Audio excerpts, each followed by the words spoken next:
as we say good evening also to Sir Ronald Saunders. Good evening to you, sir. Yeah, good evening to you.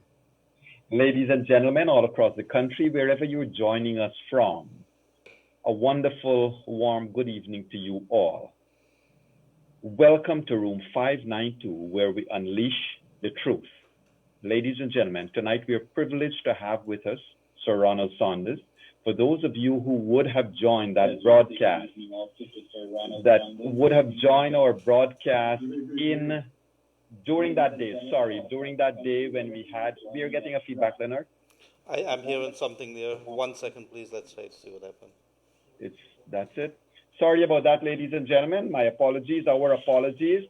But ladies and gentlemen, welcome once again to room 592, where we unleash the truth.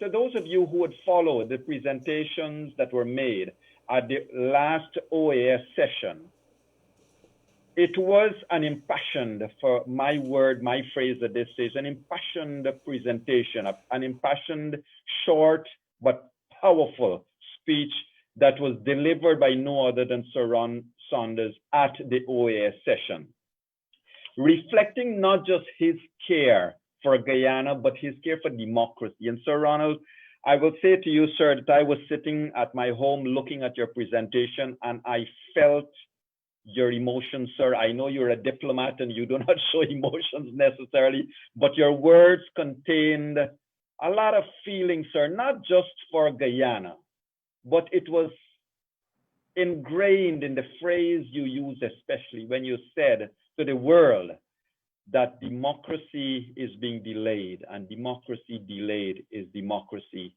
denied. Ladies and gentlemen, it's 147 days, agonizing days, since our general elections.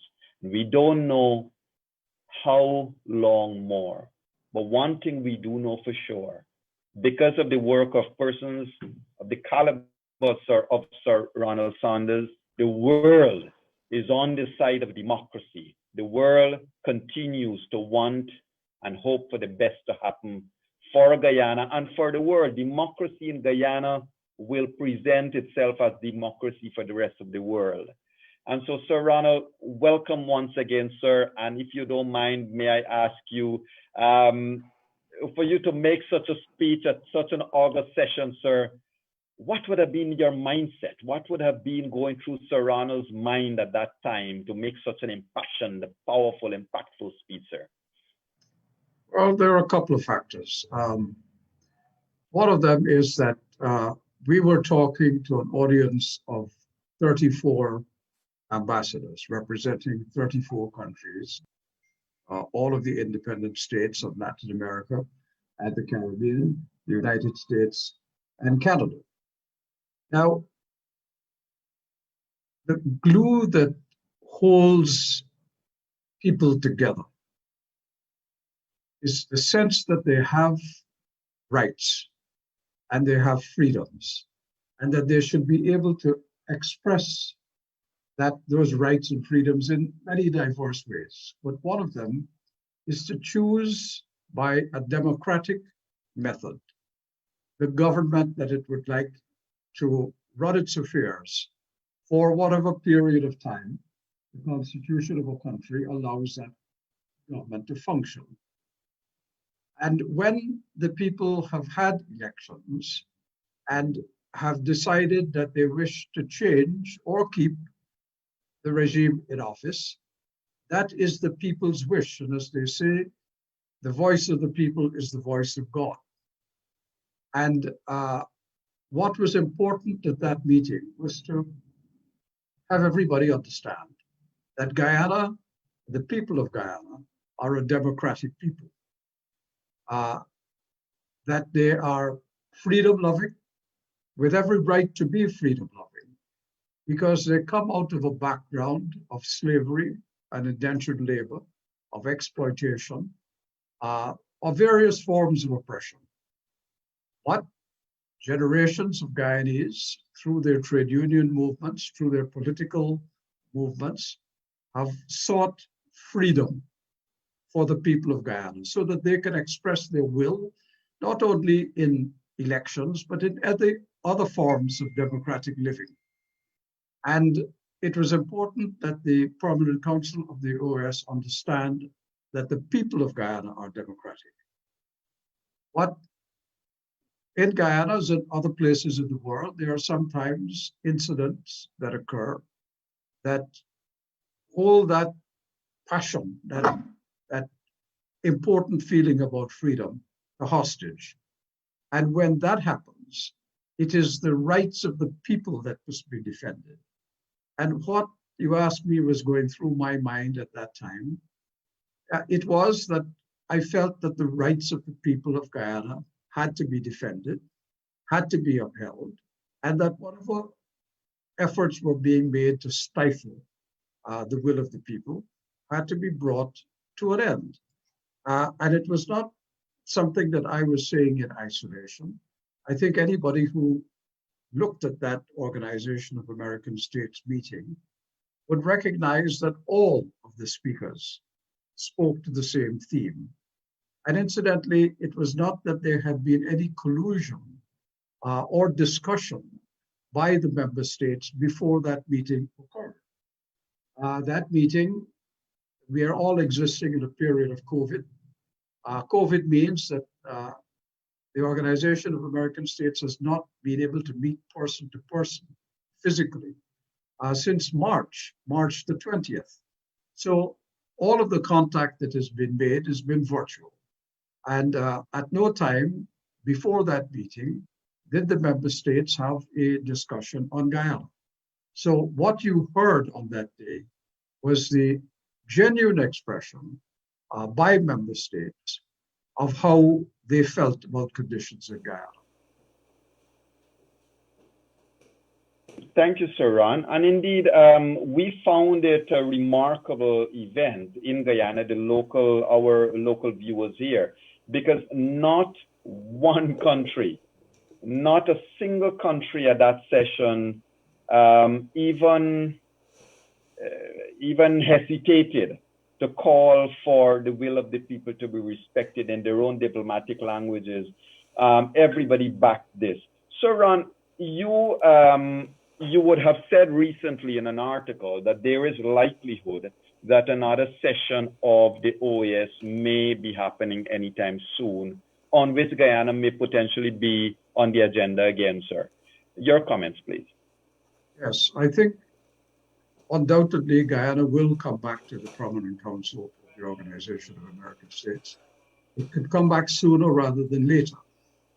It depends on what happens after the Court of Appeal, that's now hearing an appeal against the Chief Justice's judgment of a few days ago.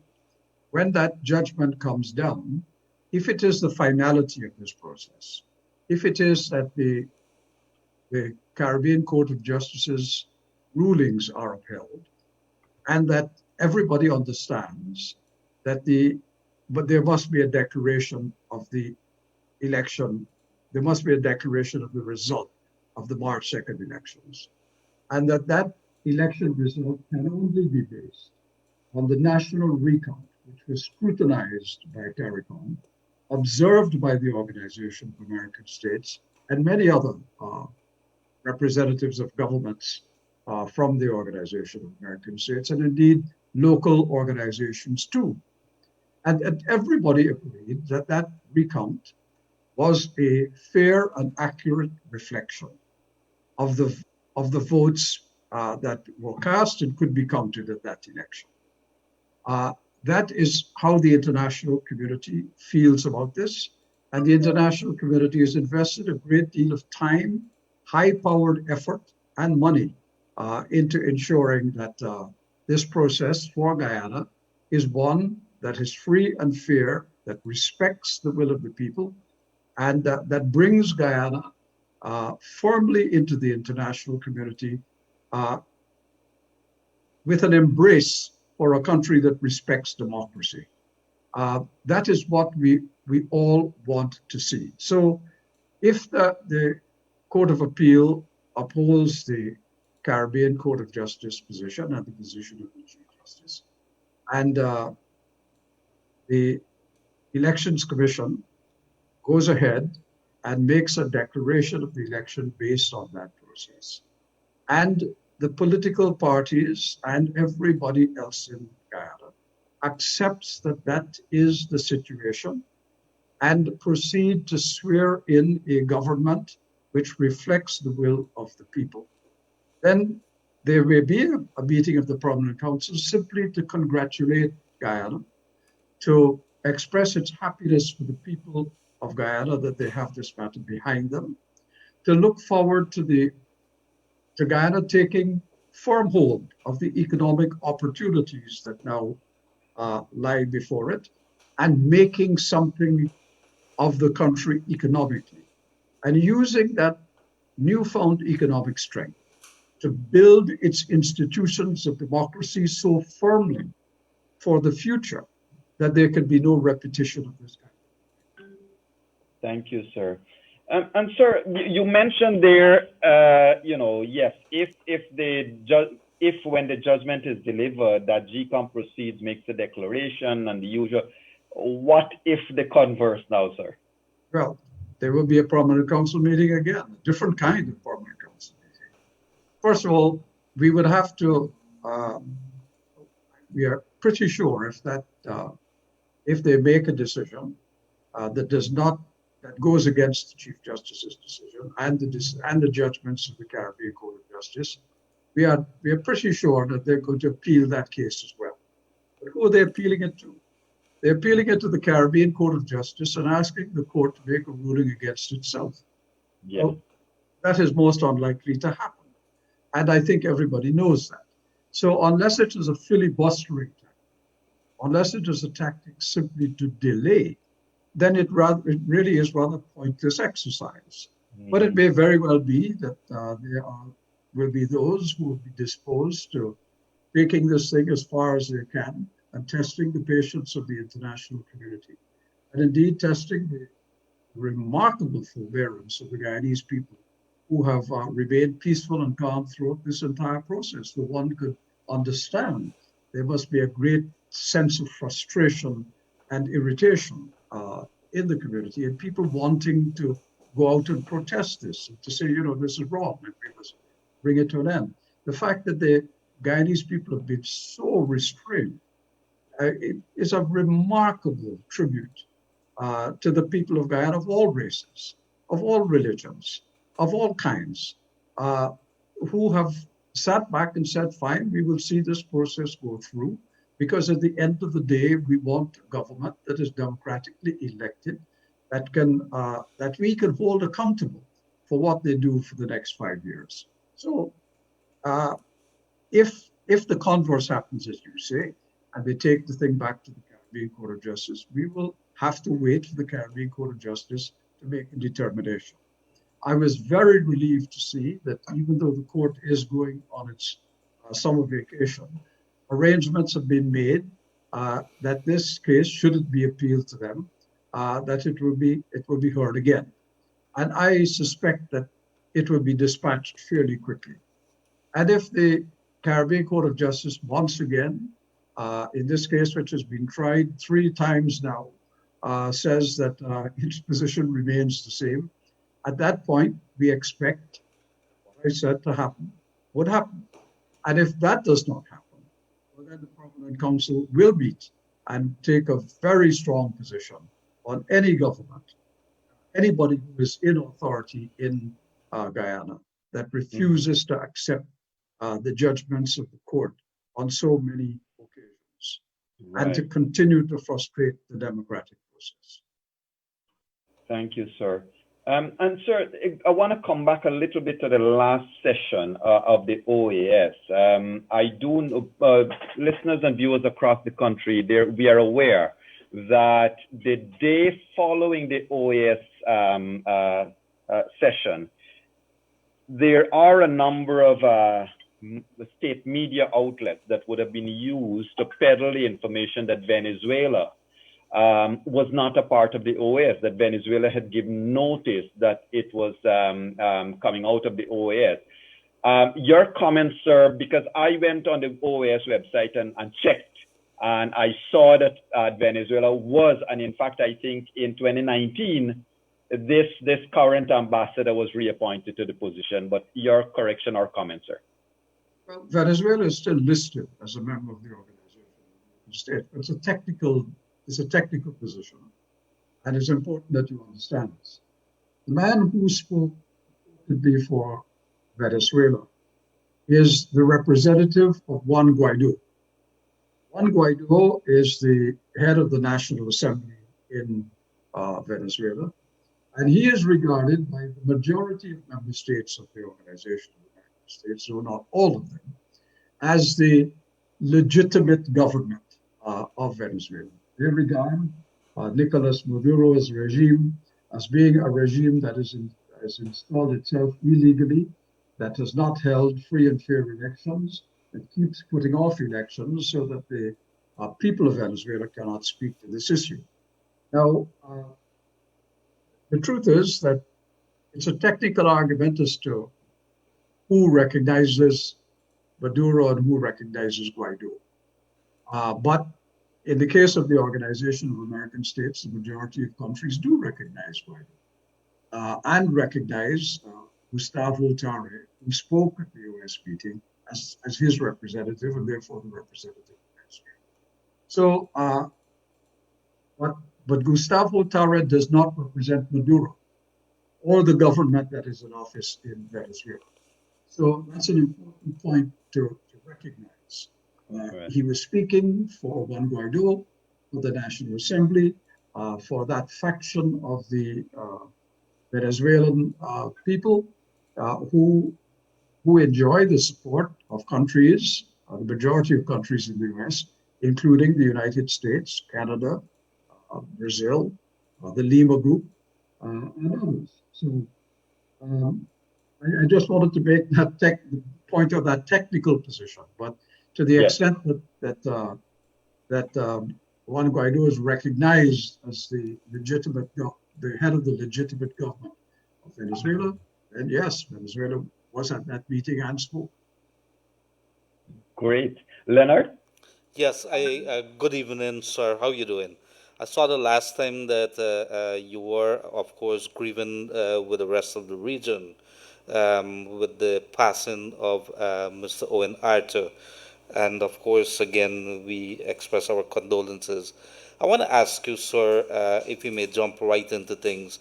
If you don't believe that what we might be seeing here might be hot air, because based on the actions of the coalition right now, there seem to be no respect or any kind of indications that they are paying attention to more than 100 countries who would be saying or joining with the rest of the world, the other very important organizations that they're part of, like CARICOM, COMMONWEALTH, OAS, who's saying that let's look at the recount, let us pay attention to the recount and use those figures. Are we blowing hot air, sir? Well, I hope not. Look, there comes a point in the life of any group of persons who believe that their cause is just and that they're right in what they're saying, to recognize the reality that the rest of the world is not buying that story, and that the rest of the world is not going to accept it, that the rest of the world has seen an election held on March 2nd, which everybody, including all the political parties on that night and the next day, said was a free and fair election. Nobody heard any political party saying that that election was not free and fair. We didn't hear the chief elections officer saying it wasn't a free and fair election. We didn't hear the returning officer, Mr. Mingo, say it wasn't a free and fair election. We didn't hear anybody on the Guyana Electoral Commission saying it wasn't a free and fair election.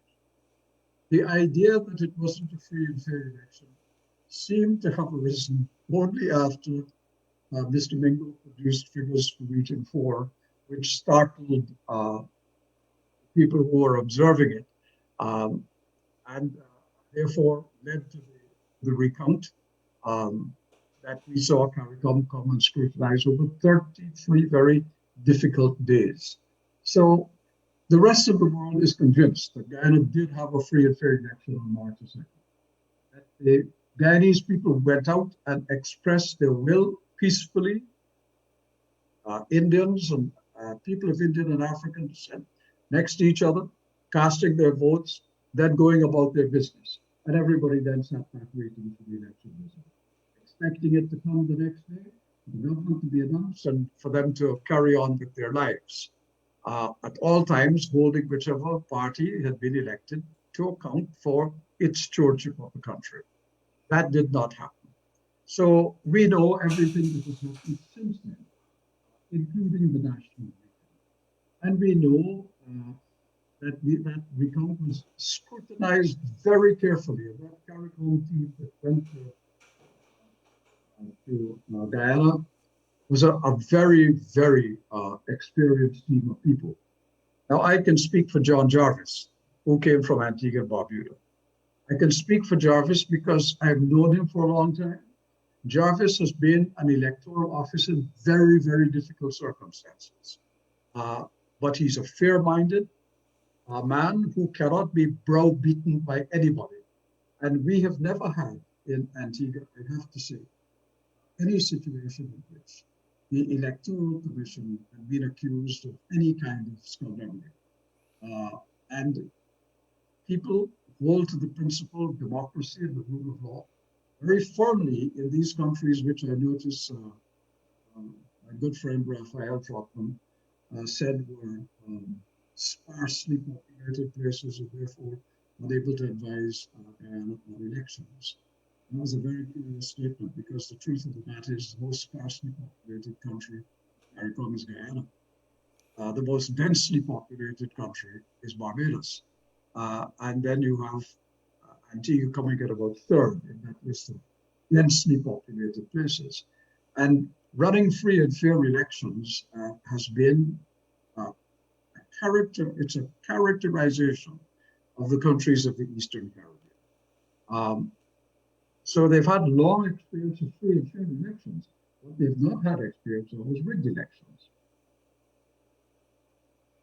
And so, Ron, recently, to continue that same point, if you don't mind, sir, recently on Friday, July 24th, you compared Guyana and Suriname, and you highlighted the fact that Suriname had in its history a coup, and it emerged from that, and Mr. Boutuser would have handed over the reins of power in Suriname, but that Guyana is known, not nicely, but known for its disputed elections. Sir, the question I have for you is that with regards to sanctions, you may have known, sir, that the APNO AFC operatives may have said, well, we don't care what sanctions, who care about whose visa is taken away. A direct question to you, Sir Ronald Sanders. Is there a likelihood that the sanctions could get even tougher? It could go to move out from individual sanctions to more economic sanctions. What are the paradigms here, sir? Well, I think you're right. Anybody who believes that the initial sanctions that a regime faces, and in this case, in Guyana, the United States has decided that it will not issue visas to a number of unnamed persons, though I think when those persons would they are. But anybody who believes that that is the end of it is not looking at what's happening in nearby Venezuela. Mm-hmm. That's how the United States started, and Canada started with Venezuela. The removal of visas to travel from officials. The thing has escalated since then. Their properties have been seized. Their properties of their families held abroad have been seized, and it then moved on to other things, such as state-owned enterprises. If you look every day, the United States State Department issues a list of sanctioned persons, companies, every day. Every day they produce that list. Now, the list covers the whole world. It has a remarkable number of Iranians, of North Koreans, of people from Iraq, Afghanistan, And it has people on it from Latin America. Venezuelans are on it, people from Bolivia are on it, even people from Brazil are on it.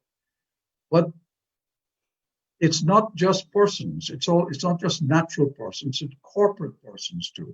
So that right now, there are sanctions against Venezuelan ships going into ports, doing business, any company that does business with the United States, any company that also does business with a sanctioned company from Venezuela is itself going to get United States sanctions. So that it has a domino effect. The United States may put sanctions and people say, well, it's only the United States. But the United States is such a powerful figure in the international financing and trading system that it touches you. Because if you want to do business with an American company or with the United States, and you are doing business with a company that is sanctioned, you get sanctioned. And most companies don't put themselves in that situation. They simply say, well, I know we've done business, but we can't continue to do it because Yogi, if you may, sorry about that. We getting Sauron in and out, and the audio is not coming out. Could you fix the mic there, Sauron? Could you? Our apologies.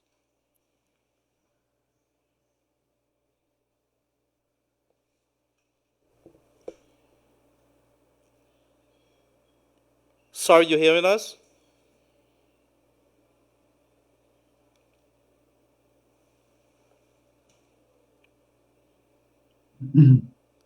Yes, we heard that little clearing of the Yes, throat. yes. Well, I didn't realize I was the problem. Yes, thank you very much. If not, I'd have cleared my throat. Yeah, thank you very much. People want to hear you very clearly. They say, no, we need to Yes, hear Sauron. Thank you. yes. Yeah, so I think what I was telling you is that anybody who believes sanctions is going to end the It's gone again, sir. I was saying that if anybody believes that sanctions will end with the restrictions on visas on a number of people, quite wrong. It's going to ratchet up, and the more difficult a regime becomes in accepting democracy and the rule of law, the more the thing is going to be ratcheted. And you only need to go to look at Venezuela and see what's happening.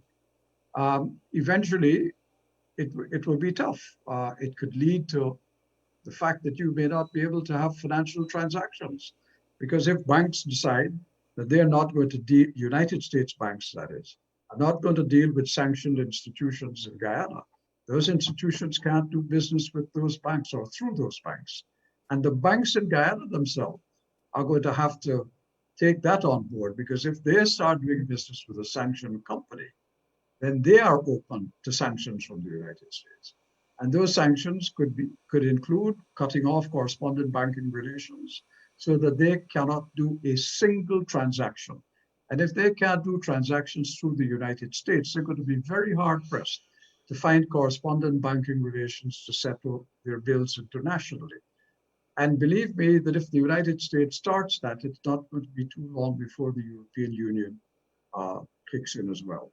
You must remember that they're all part of the Organization for Economic Cooperation and Development, the OECD, which has a global forum on things like tax and money laundering and so on. And they're also important members of the Financial Action Task Force, which has already laid down rules for how banking transactions could occur with countries and institutions and people who have been the subject of sanctions. Thank you I'm very not hearing you now. Yes, sorry about that. Sorry, sir. Well, Go ahead. Yogi, if I may continue Yes. to ask him, Sauron, today there was a major development, and as a follow from the line of the questions a little earlier, three charges, private criminal charges, filed by apparently supporters of the coalition. And I want to ask you if the region should not be digging in, or the rest of the world who wants this matter over with and done should not be digging in the heels and say, we're in for the long haul for this.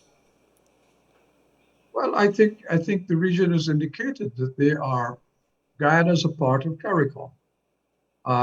Guyana is, what happens in Guyana is important to CARICOM because of the familial relationship. I use the word familial, meaning family. And that is how the countries of CARICOM see each other. Remember, Guyana is a founding member of the Caribbean community, and before that of CARIFTA. Yes. Guyana is tightly bound to what happens. And here's the other thing I would remind you. Many tens of thousands of Guyanese are scattered throughout the CARICOM area. They've now become citizens of those countries, they live in those countries, and the ties and bonds between Guyana and these countries, therefore, are not just ties of politics, it's ties of blood. It's a really integrated relationship. So yes, CARICOM is in there for the long haul. But with regard to the private criminal charges that have been brought against Chair of GECOM, I don't think any of us can take that seriously. It's clearly a kind of tit for tat situation because Mr. Lowenfield also had private criminal charges brought against him. The truth of the matter is that all of this is just nonsense. It's foolishness, to use an Owen Arthur word. And really, it should stop. What we need to do is to get on with the real business at hand, and that is the declaration of an election result to free the people of Guyana to get on with their lives. This idiocy of taking people on private criminal adventures is really nonsense. I felt the same way, incidentally, about Lowenfield, as I feel about this.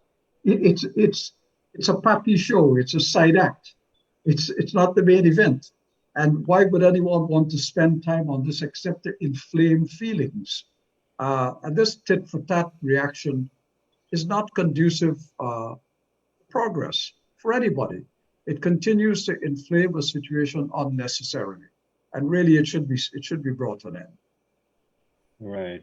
So, Ronald, over the past couple of weeks, sir, I think there is something happening behind the scenes, because every time they achieve a delay via litigation, there is a new narrative that those couple of days end up bringing to the fore.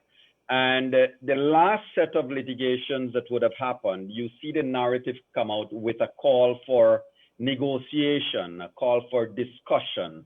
Last night, Sir Ronald, in room 592, we had representatives of a couple of the other political parties. We had invited APNU AFC, but they didn't respond. And the PPPC, the ANOG, and the TCI, they said, and LJP, they all said that they cannot negotiate on the duress. They're not going to negotiate. Sir, what is Sir Ronald Saunders' thoughts with regards to APNU AFC calling for negotiations at this stage? Well, I think there's a time for negotiation, but not until after the election result has been declared. And what you're negotiating about is a different matter. You're not negotiating the election result. Election result is what it is. The people have cast their votes. There's been a recount, their figures. That's what the election is about. What a negotiation should be about after the election results and after a government has been installed is how Guyana is taken forward. Do the political parties continue to try to foster these feelings of this business of racism in order to stay in power? Do they begin to recognize that when you run in an election, you're not running for half the people or part of the people, you're running to get the support of as many of the people as you can. And when you are in government, you're the government of all of the people. And you must govern in a fair and equitable manner, ensuring that the benefits of the economy, the benefits of all the sectors of the society are shared as equitably and as fairly as they can be amongst the people. And what the negotiation should be about is how you achieve that. Not about how you achieve, you can't have a negotiation on what your view is of the election result and the figures. That's foolishness. the election result and the figures are what they are. They're not a matter for negotiation. But Sir Ron, if I may push you on that same point a little bit, sir. So today, for example, we had a caller into our daytime program, and his point was that, you know, there are good people on both sides, and maybe we need to have these sides talk. And last night, to your point, Bishop Edgil and Timothy Jonas, Bishop Edgil especially, he basically echoed the same sentiments you had. How can you negotiate the results? But sir, Peter Wickham, we had him in room 592, and he said that maybe APNO AFC, maybe somebody there needs a Sir Ronald or a somebody to come in, even if it were a matter of show. I mean, these are not his words directly, but he suggested that maybe the APNO needs to be told there will be amnesty. You're not going to be jailed. You're not going to be, somebody needs to give some assurance, some way to have them step down, or else they're not going to step down. What's your reaction to that, sir? Well, I mean, there is some merit in what Peter is saying about the necessity for people, but he's not talking about negotiating the result. That's right. He's talking about negotiating how you get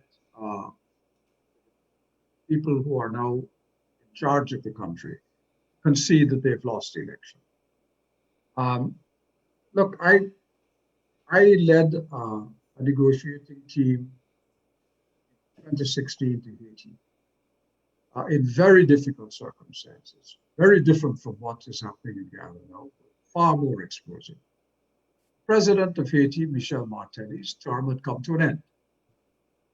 However, elections that were due to be held months before to decide on the new president, and he incidentally could not run again because he'd run his 2 terms, but his party had a candidate.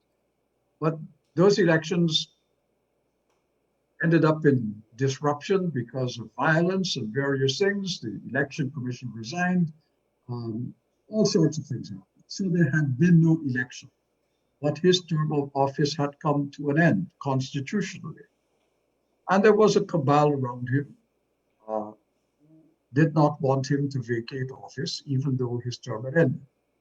And indeed, there was some merit in that because, unlike in the Guyana situation, there had not been an election.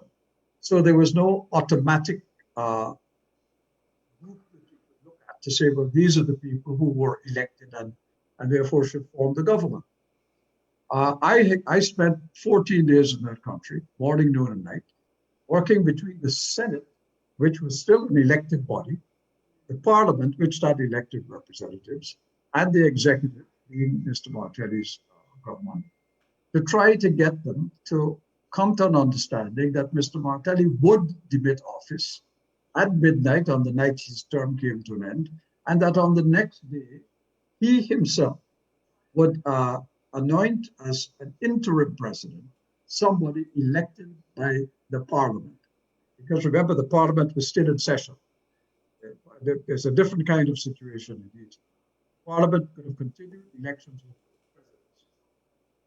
And eventually we broke with that solution, but it wasn't easy because Michel Martelly had around him a group of people whose power, whose wealth, whose authority depended upon him being the president, because he was his right.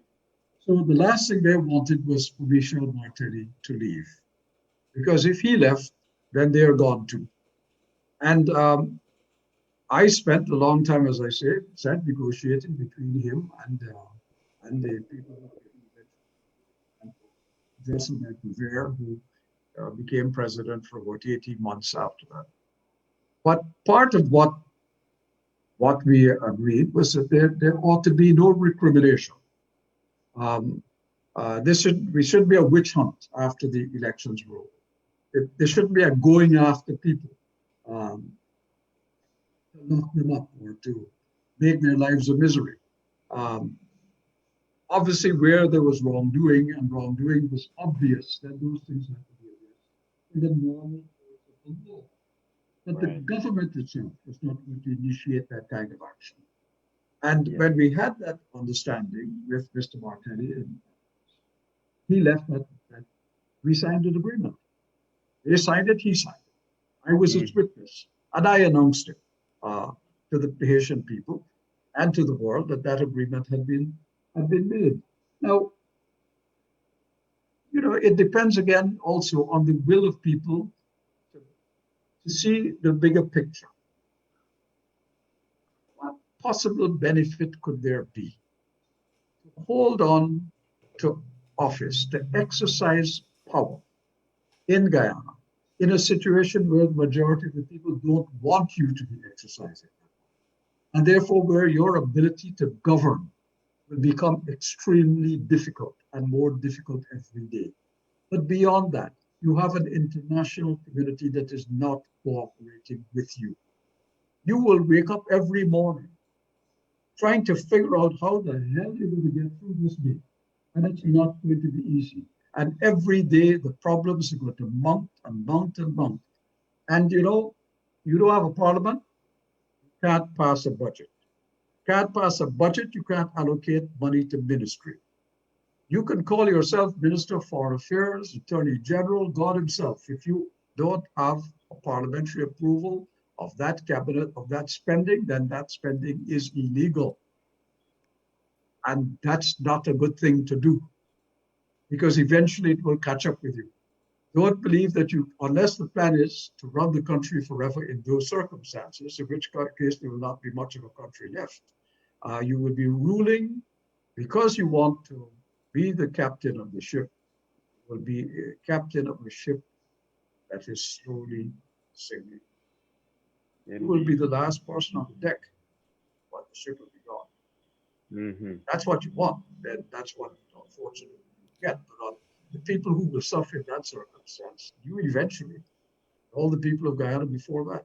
How long do you think people will put up with that? Even your own supporters. I think the time comes when people say, you know, enough is enough. We've tried, we've gone the full length of the wire. Now it's the time to stop. Let's look for some alternative way out of this. Great. Thank you, Sir Ron. And Sir Ron, on the same point again, like yesterday, I think it was, the finance minister made an amazing statement that, oh, this economy, not his words, but he's alluding that the economy is booming, that we are doing so well. Why are all these naysayers saying all these bad things about the Guyanese economy? I don't know which economy he's talking about. But, sir, it seems like we are telling ourselves, the government, that is, would be saying so much lies that they are actually saying it so that they could believe it themselves. My point, coming back to the negotiation, sir, the issue we have in Guyana, the population, majority of the population feel that even if you were to get into negotiation with APNU AFC for whatever reason, what assurance we would have that they can hold their end of the negotiation, and that for the next 50 years, from paragraph 1 to paragraph 50 is not going to be litigated in the courts one after the other, because that's what they have shown. But sir, on the other side of it, is there a likelihood that people like yourselves, people like the new CARICOM chairman, can say, okay, you know what, everything has happened, let's put it behind us. Mr. Granger, Mr. Jagdeo, can we talk? Well, talk about what? I mean, that's the question. If again, it comes back to what is this? What is it you want to talk about?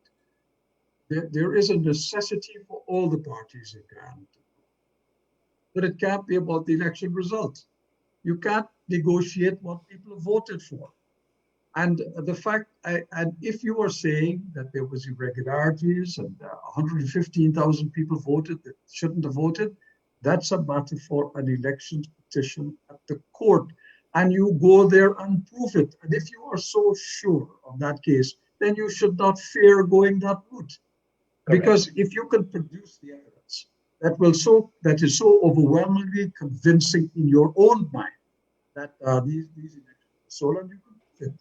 And Mr. Lowenfield says he knows it so, even though it was an election he ran. But let's assume he does have those facts. Take it to the court. That's what the court exists for. And guess what? Just in the same way as the Organization of American States and others have looked at this process that has been going on in Guyana so closely, we would also look at what happens in that court when when it is heard as an elections petition. And if the new AFC people are able to prove that by some unknown way the election was rigged and 115,000 people voted that shouldn't, and the court finds that, guess what? The OAS and others will uphold that position as strongly as they will. Right. Now that there should be a national recount. So if you are so firmly of the belief and you have the evidence that there was irregularity and wrongdoing to the tune of 115,000 votes, go to the court and let the court make that decision. That is the process. It isn't for you to decide it. Of course. Not for you to decide it. The reason there's an election court is so that the court can decide it based on the evidence that's put before them. Great. Thank you, Sir Ron. And indeed, that is so, ladies and gentlemen. And the sentiment all across the country, as we would have expressed in our daytime program, is, as Sir Ron so eloquently put it, negotiate what? One cannot negotiate the results of the election. We can always talk thereafter, after a swearing in what happens. Leonard, over to you, sir. Thank you very much, dear gentlemen. I want to ask you, sir, and put maybe a couple of things in perspective. Number one, tomorrow is going to be the Court of Appeal decisions or announcement with the rulings. We are probably going to see a CCJ. In the meantime, do you believe, sir, that the OAS and the rest of the bodies and the rest of the countries are going to stand by waiting for that? Are we likely going to see some follow-up actions like what the U.S. Secretary of State would have said a couple of days back, last week or so? No, I don't understand the question, Leonard. My apologies. Do you believe that in the meantime, we are going to see, after tomorrow court is ruling at the COA, at the Court of Appeal, that there's going to be some other actions? Because more than likely, we are going to head straight to the Caribbean Court of Justice. This thing is not going to stop. More court cases are going to come. My question to you, sir, do you believe that there are going to be some swift sanctions that's going to follow? Because I think there is going to be, intolerance to what is happening? Well, if this thing keeps going on, it goes back to the Caribbean Court of Justice. The Caribbean Court of Justice makes, again, which I assume it will reaffirm its original position. And that is not accepted. And that is not accepted. And the status quo remains, in which this president remains in office and ministers or people who call themselves ministers are going about spending money they don't have authority to do. Then the international community is going to become very concerned about this. And the sanctions don't have to start with the OAS saying anything. They're going to start by the countries that have already said they're going to do it and have started doing it. And I will remind you one other thing. You know, Guyana is part of an economic partnership arrangement with the European Union. People should read that economic partnership arrangement agreement, because in it, it says that the EU expects its partners to run democratic countries in which things like elections are respected and so on. When that does not happen, it is an abridgment. It is a violation of that agreement. And it therefore produces circumstances in which the European Union itself can decide to abandon that agreement. It will have consequences for Guyana in terms of where you sell your but it will have consequences too, because the European Parliament and the European Commission are going to decide that there must be some form of penalty that should be applied to those who stop Guyana from being the democracy that everybody would wish to see it be. And so they will join the United States and Canada and others in applying sanctions. So, you know, let no one fool themselves that somehow this is going to go away. If the situation in Guyana escalates in a manner that denies democracy, delay, she's already delayed, but continues to deny it, then I'm afraid there is going to be action, and no one should fool themselves that there isn't going to be. And I want to ask you, Sir Ron, if this entire thing has this whole nightmare that Guyana is going through, whether this whole question of Caribbean Court of Justice, uh, what I'm really trying to get at, Caribbean Court of Justice, his rule is going to be asked to rule again on its ruling that it handed down about 2 weeks back. What impact has this going to have on the region in terms of the credibility of the Caribbean Court of Justice and its authority? What if it rules on? If it rules, Is this going to finding be that asked? Look, it is going to be asked to rule again on what this has already been ruled, well, already ruled on. if that's the process, but I mean, I don't think the CARICOM Court of Justice will continue to tolerate these appeals to it on a constant basis. At some point, it's going to say, look, enough is enough. This is a total abuse of the court system, which in fact it already is. But and at some point, everybody has said so. The Organization of American States Secretary General has said so quite plainly on more than one occasion. And he said it during the meeting of the Permanent Council on the 21st of July. Everybody regards what has been going on in relation to the court as an abuse. Sir, we are fading a little bit again, sir. My apologies. Yes. Sir Ron, another question for you in terms of the local scenario here. Over the last month, Madam Justice Claudette Singh, Madam Justice retired Claudette Singh, chairman of GECOM, would have come under a lot of vicious attacks to her person, to her, attacks in many ways and forms.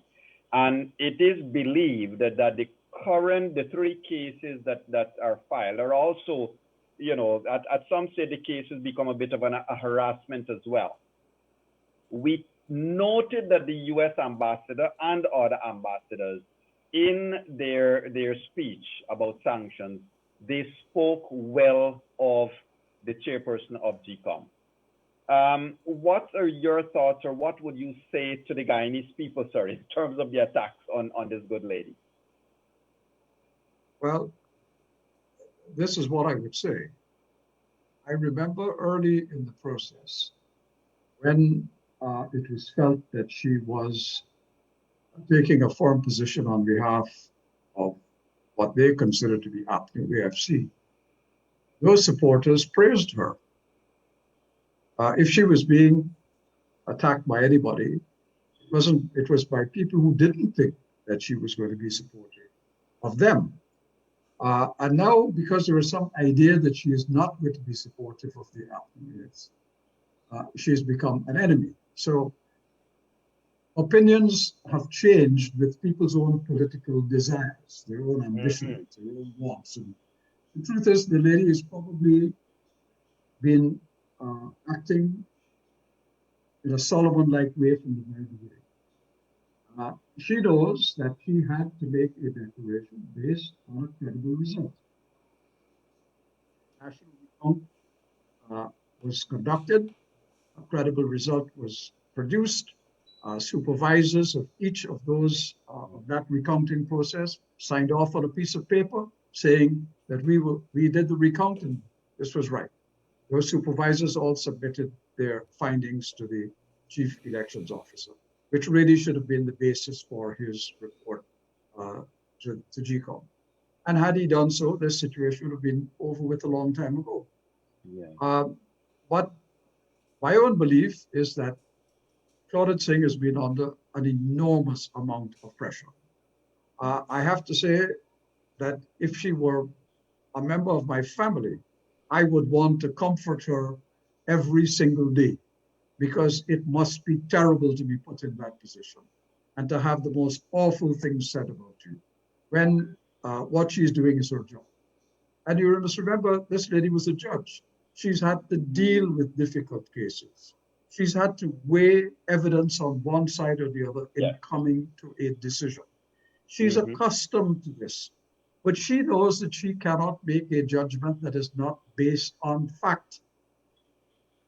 And so that is a reality. People want to crucify her at one point, one side or the other, when they fear that their own position is not going to be upheld by it. She's not there to uphold anybody's position. She's up there to uphold the facts. She's there to say what the actual votes were that were presented to her in a national recount that was taken over 33 days, scrutinized by a CARICOM team with an OAS observer team there, and that was counted by people in full view and with supervisors giving the election result at the end of the day. What would people possibly want her to do other than to respond to that truth and those facts? And Sir Ron, you know, I want to take you back to the notion of the international relations, sir. There is a feeling, in fact, a number of the incumbent persons in high positions would have shared on social media that let's hold tight, to use a Guyanese term, until November. The feeling they're sharing around seems to be that they hope that Biden would win the elections in the U.S., and then that would mean a complete reversal of the U.S.'s position on Guyana. Your comments, sir? Well, it's a ridiculous idea. One thing I can tell you, after being 5 years as an ambassador in the United States, albeit my diplomatic career was mostly in Europe, and at international institutions in Europe, World Trade Organization, UNESCO, bilateral ambassador to Britain and to France.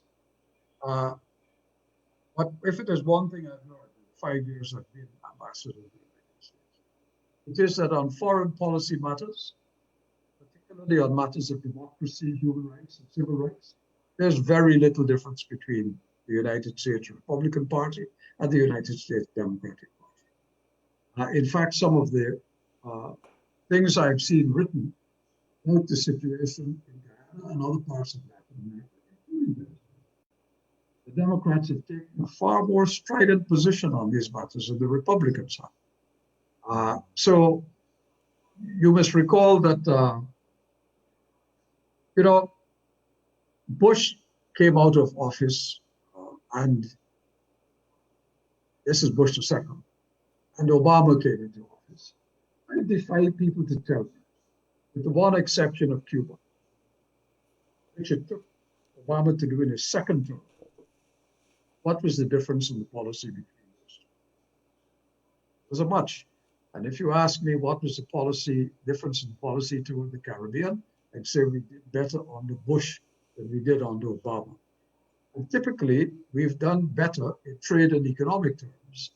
We've done better under Republican presidents than we've done under Democratic presidents. So if anybody believes there's going to be some miraculous change in American position because Mr. Biden becomes president, if that is the will of the electorate of the United States, then I think they're barking up the wrong tree. They're going to look at the position of Guyana from an American prism, a party political prism. It's going to be what is happening in this country. Does it affect the values for which the United States stands?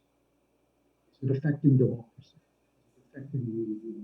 Is it affecting human rights? Is it affecting political rights? If those boxes are all ticked, position remains the same. Anybody who believes that Mr. Biden is coming to office with some high on his priority list is doing something about that. And the establishment, what Mr. Trump in the first statement to office called the deep state, who really are the people who run American foreign policy and advise on it. They will be there. And so will be the institutional memory of Guyana.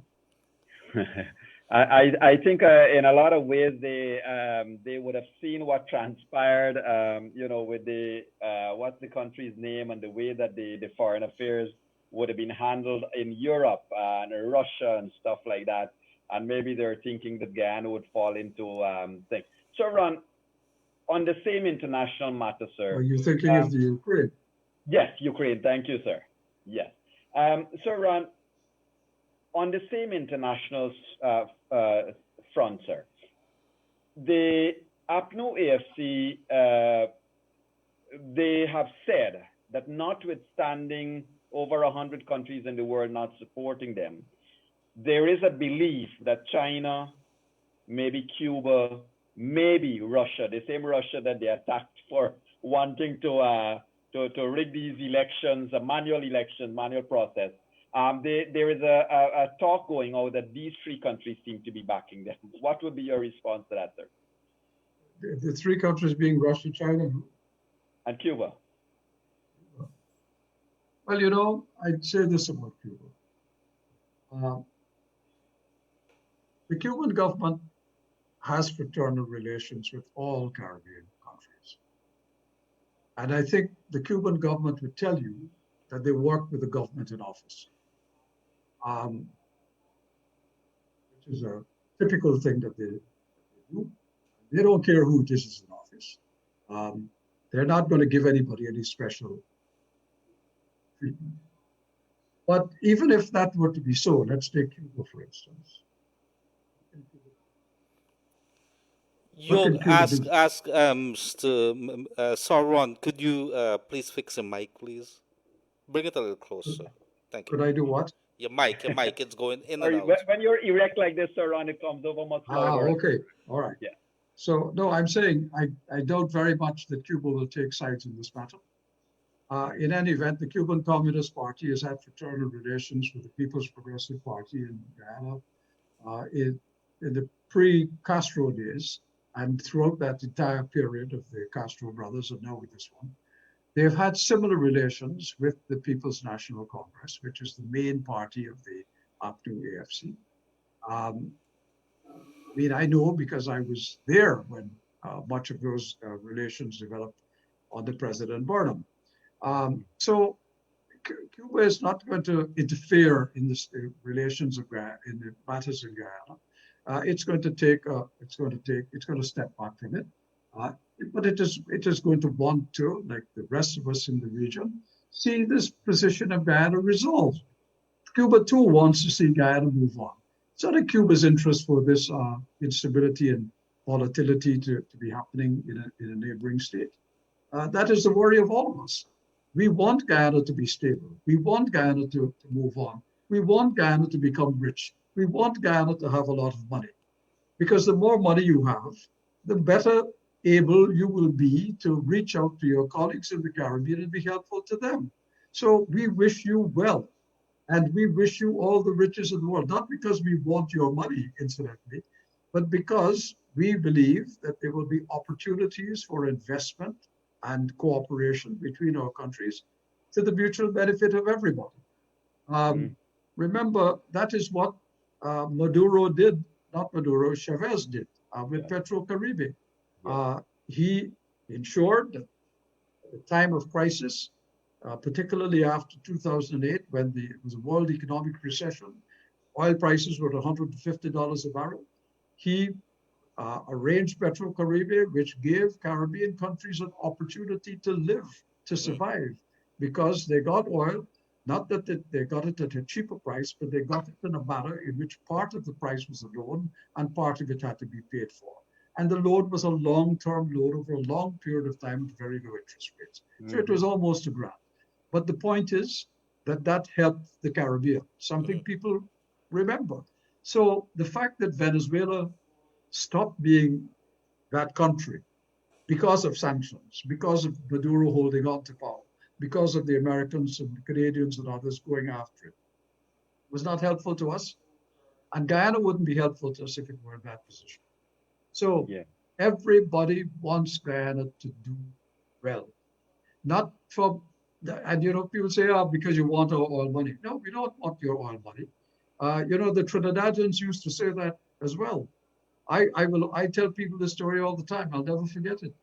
But I was working at the Caribbean Development Bank many years ago. And I was traveling on a CARICOM laissez-passer, diplomatic passport. I put it down in front of an immigration officer in Trinidad. Man looked at it and took his pen and he flicked it away. And he said to me, "What's that?" And I said, "Well, that's a CARICOM laissez-passer." Yes, I said, I opened it and I said, "You see, it has all the countries listed here from Antigua all the way down to Trinidad and Tobago." And he said, "CARICOM." He said, "All you all want is we oil. And you better have a passport. Are you in Trafalgar here today?" That's what he told me. Fine. As I was leaving, I couldn't resist the passing shot.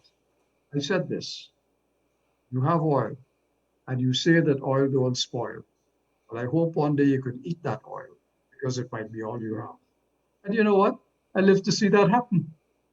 So this idea that people, because you suddenly have a wealth of riches, people want it. Not necessarily so.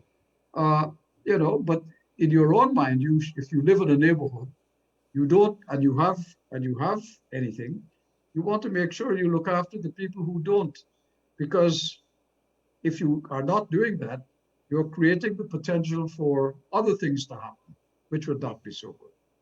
They won't be your friends, in other words. Right.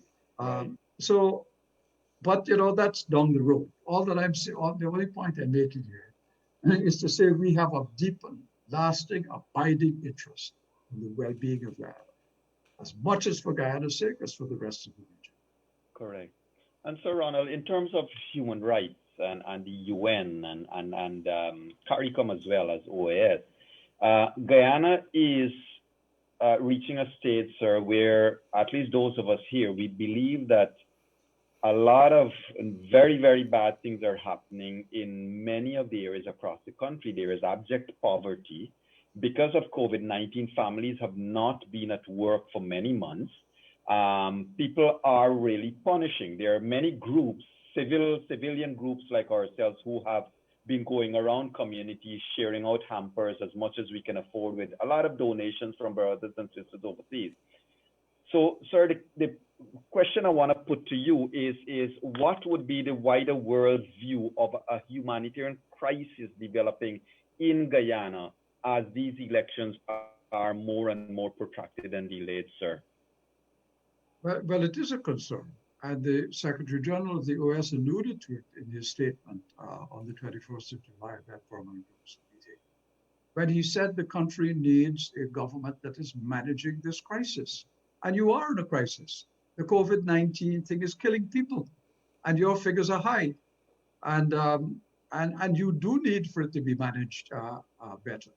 But you're only going to be able to manage it better if you have a government in office that is seen as legitimate, that can make decisions that the country is going to accept, because they believe you are the people they elected. They put you in charge, and they must give you an opportunity to do it. If there is resentment to the people who are making these decisions, then that resentment translates itself even in terms of the way in which they're managing the COVID-19 pandemic. That's not good for anybody. Guyana really needs to get around this matter now as a nation.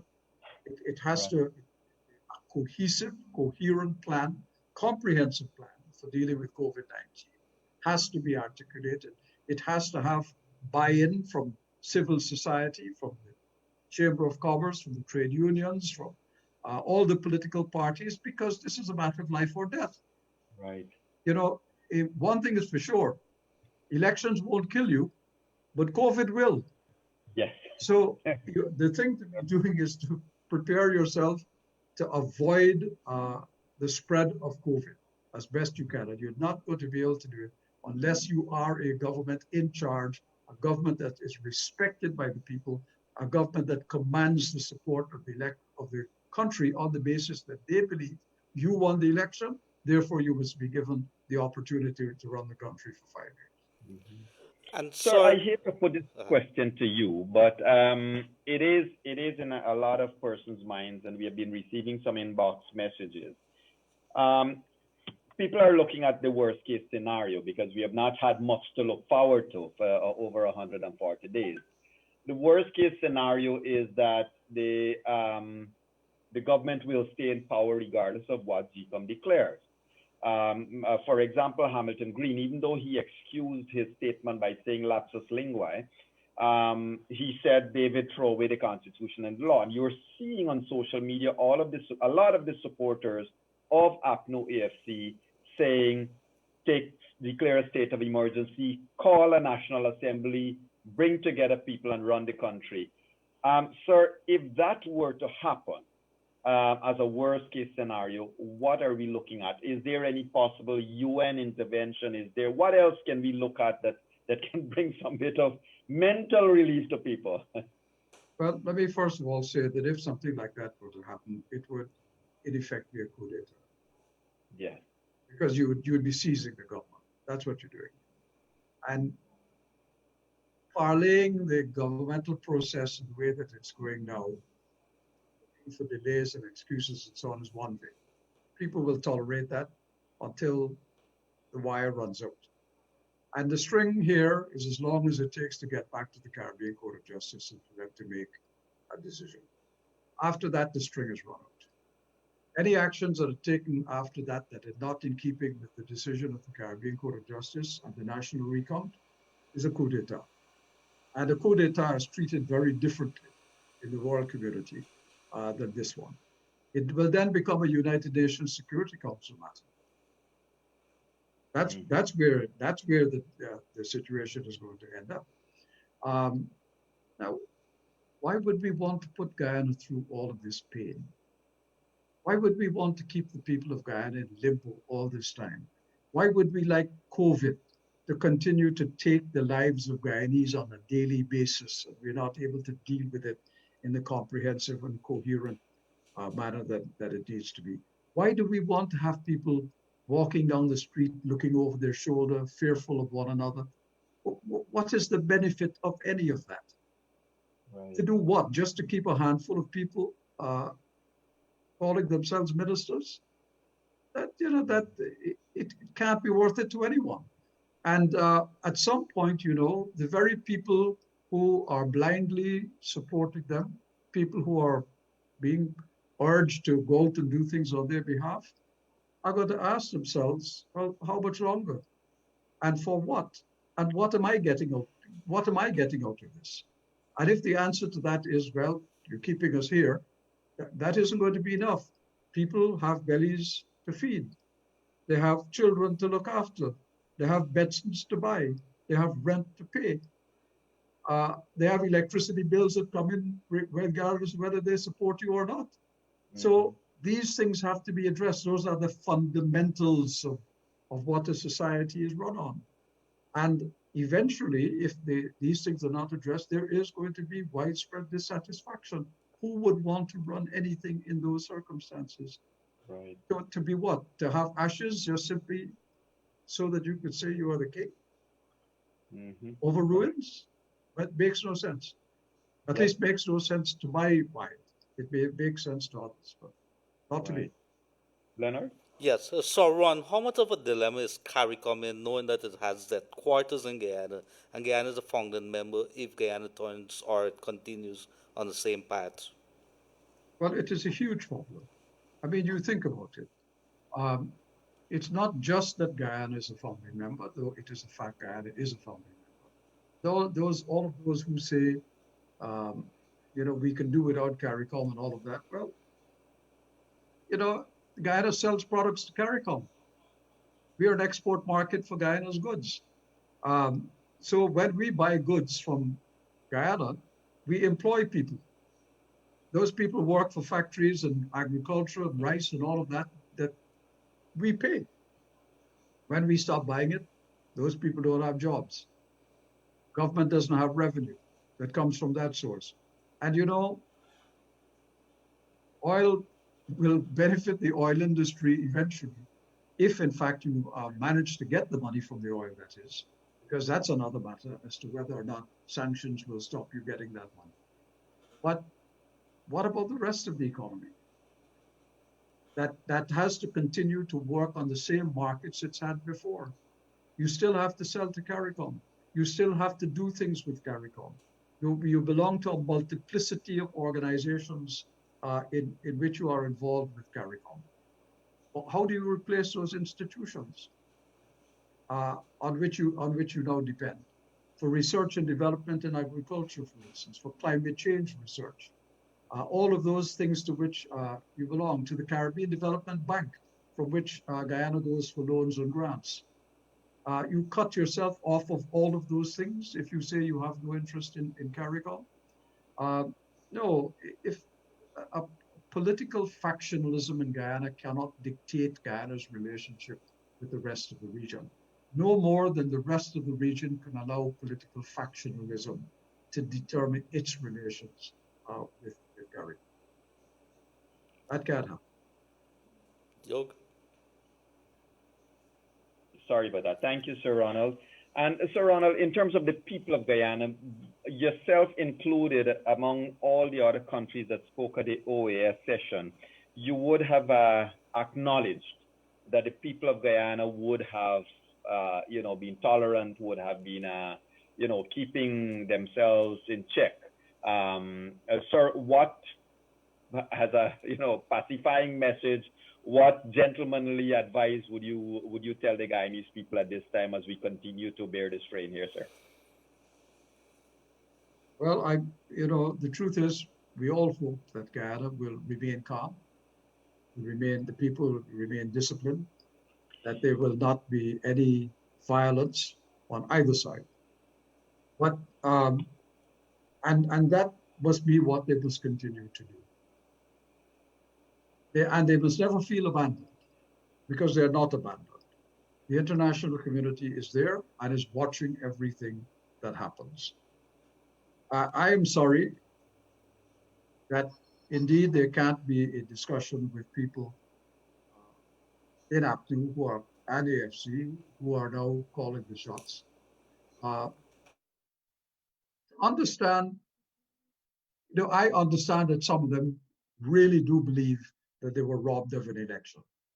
I understand that there are people who feel that, genuinely feel, not all of them, but there are some who genuinely feel that they were robbed of an election. But if you genuinely feel that, if you are so convinced that that is the case, and you must be so convinced because you have evidence, you can't be convinced on a hunch. You can't be convinced on a guess. You have to be convinced on the facts. If you are so confident that that is so, then follow the course of the law. The law says there must be an election result declared. Once that election result is declared, if you are still so convinced that, and what it is that's motivating you to be as you are, that you were robbed of this election, then go prove it to the court. You've gone to the court so many times already. Why would you be reluctant to go to it once again? Very true, Sir Ronald. And that is well said, sir. Ladies and gentlemen, the international community certainly is on the side of the Guyanese people, and Sir Ronald Saunders has given us all of that assurance that do not feel abandoned, do not feel that no one is looking, and a call to the ACNO AFC, anybody who feels that these elections may not represent what you think it ought to, go to the elections court and let us deal with it there. Sir Ronald Saunders, as we start to wrap up our program, sir, it would be remiss of me if we do not acknowledge the great contribution of a gentleman, Mr. Owen Arthur, who would have passed recently, sir. And in room 592, in our last session here, we did acknowledge him. Sir Ron, I would like to ask you, sir, in a minute or 30 seconds, whatever it is you can, for some tributes, maybe from your side to the good works of Mr. Owen Arthur, sir. He has been really good, and I think we will always remember in Guyana for a long, long time, Sir Owen Arthur standing up in that elections commission building and say, take the badge. If that is what you're telling the international community, sir, he stood up by the Guyanese people to the very end. Over to you, sir. Yes, he did. And he did stand up for the Guyanese people in many other ways. And I want to tell you one of those ways that for me would always mean something. Owen Arthur, during his stewardship as Prime Minister, The opposition, which was then the Democratic Party, the same party that's now the opposition. When he was prime minister, they put him under a lot of pressure by whispering at street corners and to the political hustings that Barbados was taking in too many Guyanese, and they wanted to throw them out of the country. He was the prime minister. He said publicly, "Not on my watch." And he talked even then about the great attributes of the Guyanese people. And he said something that most people don't know. But you know, Barbados in the 1960s, the early 1960s, was not the Barbados that we know today. It was Guyanese who went to Barbados and invested their money, building the first hotel there, putting down the first tourist centers there. And he recalled that Guyanese had always made a contribution. And in fact, Guyanese, the interrelationship between Guyana and Barbados goes back in many ways. People don't know this, but when I was a boy, Barbadians came to Guyana as teachers, policemen, even as pork knockers. And some people will tell you they also came as thief men. That was a joke. But the point is they came and their intermarriage was quite considerable. You take names like Burnham and Hoyt and Greenwich and even Granger. They have their origins in some Barbadian who came to Guyana at some point in his life. But he said not on his watch. Now, what happened when he lost the government and the Freundel Stewart administration? Freundel was not yet the prime minister because the prime minister died a year after they come into office. Freundel Stewart was the attorney general. And the woman who became Minister of Foreign Affairs eventually, a woman called Maxine, I've forgotten what. But at that event, she was in charge of immigration. And they systematically, in the first 6 months in office, did exactly what Owen Arthur resisted. They kicked Guyanese out of the country, picked them up in the middle of the night, some of those women in their night dresses, and put them on planes and sent them back to Guyana. Now, I was astonished when Guyana gave that prime minister an award. Because what the reason for that award was, I really couldn't understand. But in any event, the person who deserved the award was Owen Arthur, because Owen Arthur stood up for Guyanese against his own political fortunes. He could have jumped on the political bandwagon and said, yes, let's throw them out, because that was the popular thing to do. He did the unpopular thing. He stood up for Guyanese. So Guyana had a friend in Owen Arthur in many, many ways. And he was a remarkable man. But one thing I can tell you about him, he didn't mince his words. And he stood up for what he believed in and what he felt to be true. But above everything else, he was fear-minded. Fear-minded. And in his approach to Guyana during these elections and afterwards, that's what you saw. A man who was standing up for what he believed to be true, what he had seen to be true, and what he believed to be justice. Thank you. Thank you, Sir Ron. Ladies and gentlemen, indeed, Guyana will remember Mr. Owen Arthur for a long time. And also, Sir Ronald, I must tell you this, that, it is with great respect that a lot of Guyanese have been on our timeline here and talking about your contribution as well too. And sir, let me say on their behalf, on behalf of the thousands of Guyanese who have recognized your continued standing up for us and our people, our heartfelt thank you to you too, sir. I mean, from Berbice, there is Mr. Harry Gill, there is Nanda Sharif, there is Tita Ram Sewak, there is persons Rakesh from Essequibo, Mina Budram, Andre Ramana, people from the Caribbean, America, UK, all over the place. They are saying thank you And so, Sir Ronald Saunders, thank you, sir, for standing up for us. And we know you are going to continue to stand up for the Guyanese people, sir. May I just say, I don't need to be thanked for standing up for what I believe to be right. Nonetheless, thank you for thanking me. Thank you. Thank you. And ladies and gentlemen, with that, we are going to wrap our program up for tonight. Do remember that tomorrow at 1:30, we join Mr. Leonard Gildarie in our Elections Watch. We certainly have a lot of things to talk about tomorrow. Tomorrow, the Court of Appeal is going to hand its decision down. And tomorrow night in room 592, we're going to have our senior counsel, Mr. Anthony Astefan from the Caribbean region. He will be in room 592 along with our local attorney at law, Mr. Sanjeev Dattadin, as we dissect and read into the Court of Appeal's decision that will be handed down tomorrow. So we look forward to your company tomorrow on Elections Watch, COVID-19 Watch. And we say thank you all for joining us tonight, as we also say thank you, Sir Ronald Saunders, for joining us here again. My co-host, thank you. Kaieteur Radio crew and team, thank you all. Ladies and gentlemen, do have a great night. And wherever you're joining us from, please remember, say a prayer for this beautiful country of ours. It is still the best place in the world. Stay safe. Bye-bye now. Thank you, Sir Ronald.